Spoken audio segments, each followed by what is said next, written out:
మనిషికెప్పుడైనా ఒక సంకట స్థితి వచ్చిందనుకోండి, మనిషి ఈశ్వరునికి ప్రార్థన చేస్తాడు. ఈశ్వరుణ్ణి ప్రార్థించి యాచిస్తాడు తన ఈ సంకట స్థితి నుంచి బయటపడాలని.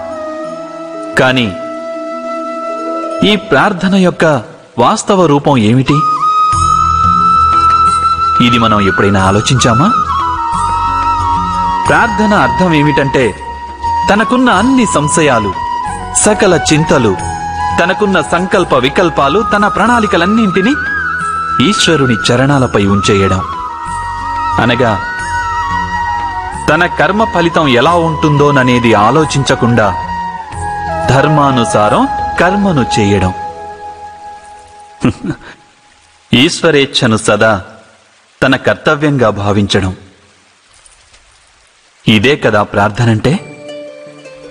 కాని ఈశ్వరేచ్ఛను అర్థం చేసుకోగలగడం సంభవమేనంటారా?